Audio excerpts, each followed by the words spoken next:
আজকে আমি একটা সুন্দর জায়গায় যাব, আর জায়গাটার নাম হচ্ছে জিন ভাই।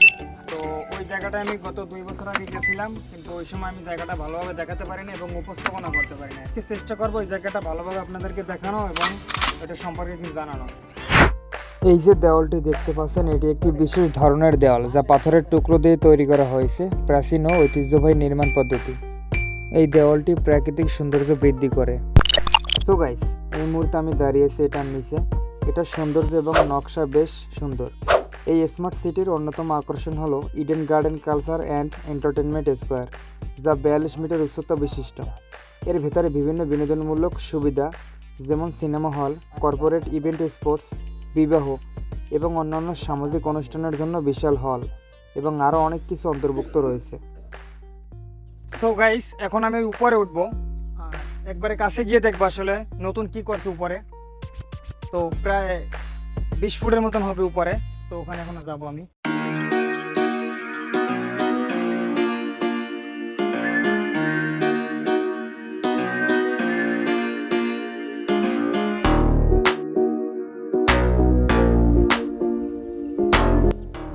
ফাইনালি আমরা একবারে কাছে চলে আসছি। এই যে দেখতে পাচ্ছেন, কাছ থেকে দেখা যাইতেছে।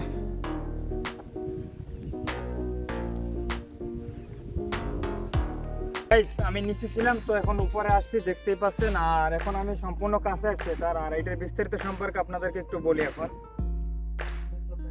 এটা মরিশাসের পেইল এলাকায় অবস্থিত। এটা 2005 সালে সম্পূর্ণ হয়। এই কনভেনশন সেন্টারটি প্রধানত আন্তর্জাতিক সম্মেলন, প্রদর্শনী এবং অন্যান্য বড় মাপের ইভেন্ট আয়োজনের জন্য ব্যবহৃত হয়।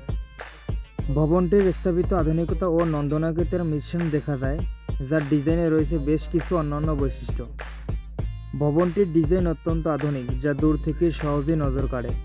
ছাদের উৎস মিনারেলগুলি ভবনটির একটি বিশেষ বৈশিষ্ট্য, যা এটিকে আলাদা করে তুলছে। গ্লাসের ব্যবহার ভবনটির আলো বাতাসের প্রবাহ নিশ্চিত করেছে, যা অভ্যন্তরীণ স্থানে প্রাকৃতিক আলো প্রবেশ করতে দেয়।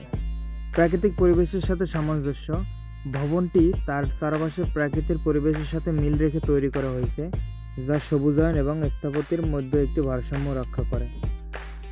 তো ফাইনালি গাইস, তখন আমরা ঘোরাঘুরি করলাম বা আপনাদেরকে দেখাইলাম। আর তো আমরা ওখানেই ছিলাম। ওখান থেকে আমরা শেষ পর্যায়ে চলে আসছি, মানে আমাদের ব্লগটা আজকে এ পর্যন্তই। তো ভালো লাগলে ভিডিওটি লাইক করবেন।